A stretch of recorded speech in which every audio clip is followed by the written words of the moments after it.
good. Very good.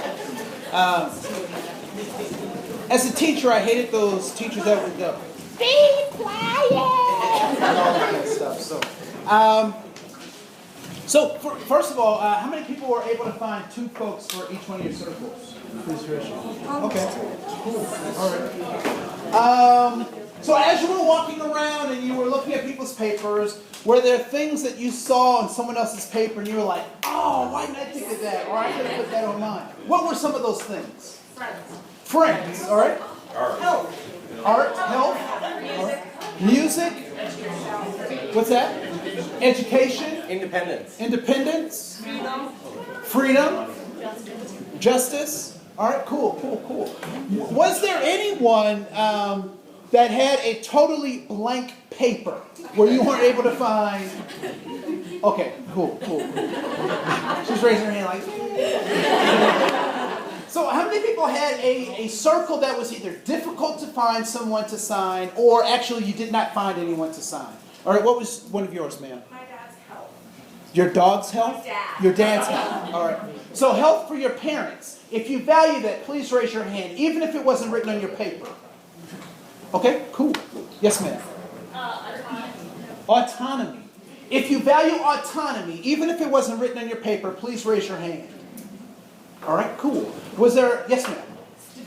Stability. If you value stability, even if it wasn't written on your paper, raise your hand. All right, cool. Honesty. If you value honesty, even if it wasn't written on your paper, please raise your hand. All right, great. So what do you think is the point of this particular exercise? Like, why would I even do something like this? What similarities do differences? We have more similarities than we do differences, right? It is easy for us to be seduced by the things that we see, that we think make us different, right? I guarantee you that if, a squid monster from outer space came, we all look the same to him. Lunch, right? But for us, we think that we are different. And what I would like to share with you, well, let me ask this question first. Because I've been doing this survey in a number of my trainings, and I want to see if my hypothesis plays itself out, right? So, how many of you put your gender as one of those 5 things that's important to you? Please raise your hand if you put your gender as one of those things. Okay, cool. Please raise your hand if you put your so-called race as one of those 5 things. Okay, so you did? All right. Well, I put social justice and withdrawn because it's I might not give you that. I wouldn't give you that luxury. All right, I'm not giving you all right, because you don't prove my hypothesis right. But yeah, that's right. So my third question is simply this: how many put their socioeconomic status as one of those 5 things that they value? Huh? Why is it, do you think, that we didn't put those things as things that we value? Take it for granted. We take them for granted. Why else? We don't know any different. We don't know any different.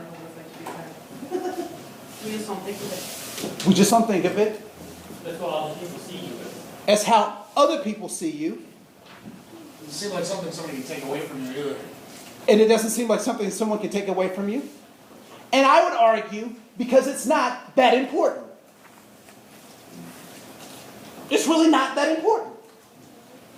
Right? I mean, think about the stuff that you put on your list. I'm sure that there were close circles of friends or families or deeply held values that you put down there. And that race and ethnicity and all this kind of stuff is not that important to us. But it seems to be awfully important to other people, to society. I have a confession to make. I was not always black. It's a true story. True story. I wasn't always black. Right? So in 1970, my mother and father got married. They were high school sweethearts. Their sophomore year in college, they decided to make it legal, And so they got together, and my dad put his DNA on the table, and my mom put her DNA on the table, and they mixed it all up. That's what they told me. They mixed it all up. And I was in the oven for a little while, just chilling. 9 months, free rent, food. I'm in the pool, just kicking, right? And then in 1970, October 30th, 6:58, they put my mom up in the stirrups. And she's wailing and talking and telling people to shut up and get away from me, come here, go away, all this stuff, right? So they have her up in the stirrups, and the doctor's there with his catcher's mitt. And behind the doctor is a lady with a clipboard. On the lady's clipboard is a box called African American. There's a box called Caucasian. And at that time, there was a box called Other. That was it. Yeah? Behind her is another person from the education board saying, public school, Head Start, private school. Behind them is another person from the Social Security office. Not going to live long enough to get Social Security. Must pay FICA all the time anyway. And then at 6:59, I was born. And when I was born, blackness was waiting on me. When you were born, whiteness or Hmongness or Somaliness or Sudanese, all of that stuff was waiting on you when you came. It's easy for us to get tricked by this. And the thing that and we'll talk a little bit about it, the thing that really drives me crazy is when I hear people say this. I don't see color. People are people to me. I'm colorblind. Have you ever experienced somebody like that? You know what I tell them when they say, I'm colorblind? I say, no, you're not colorblind. You're a liar. You see the difference. You see what this and the kinky hair and the wide nose. You see that. And the problem is we've been tricked into thinking that ignoring it or trying to look past it is the answer. And that's not the answer. The answer is to see it. The problem, however, comes in the meaning and the value that we associate with what we think this means. So when we see, like right now, throughout the country, particularly in Minneapolis, there's this achievement gap. You know what the biggest problem with the achievement gap is? Guess what it is? White people aren't mad too. Let me qualify that. Enough white people aren't mad too. These are all our children. Right? And when we get to a point where we can see them all as our children, then we'll really start making some movement. So, we'll talk more about that stuff later. I'll come back to this slide. Any questions or comments so far?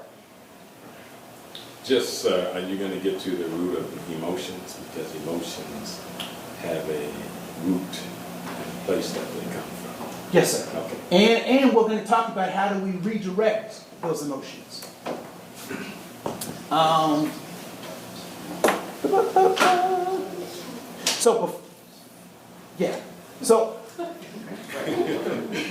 we're going to skip that. We'll come back to that. So here's my approach. People can learn, change, and grow. Who I am today is not who I was at 17. Thank God. Right? Because as wide as my hair is now, it was up then.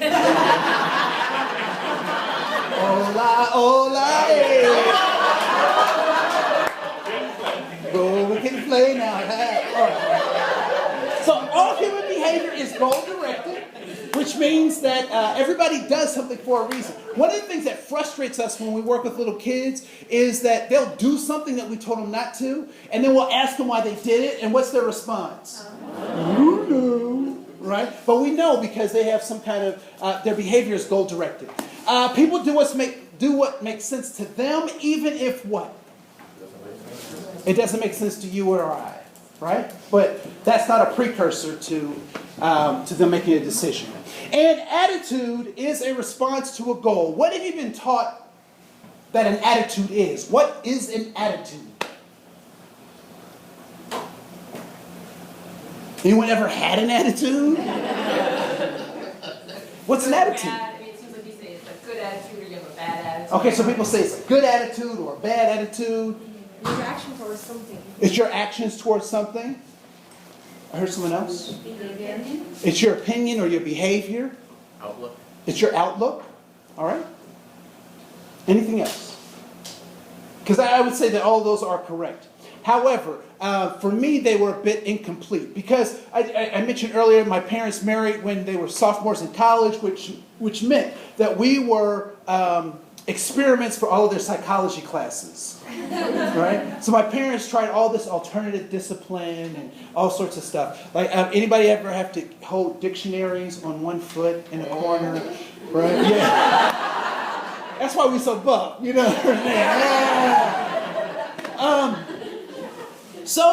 And my parents would say crazy stuff like, you know, I'd get mad about something and they say, boy, fix your face. Right? So I'm like, or my parents would say, you know, boy, go to your room till you learn how to act. And so I go into my room and I'd be in there for a while. And then I step out to the hallway and I'd say, to be or not to be. I spent a lot of time in my room. But one day I finally got it. And so on Sunday, I told you my dad was my pastor, right? So on Sunday, we would go to church from 7:30 a.m. to 11:30 p.m. We'd stop at 3 o'clock for chicken, not because we're black, but because chicken is delicious. So all day.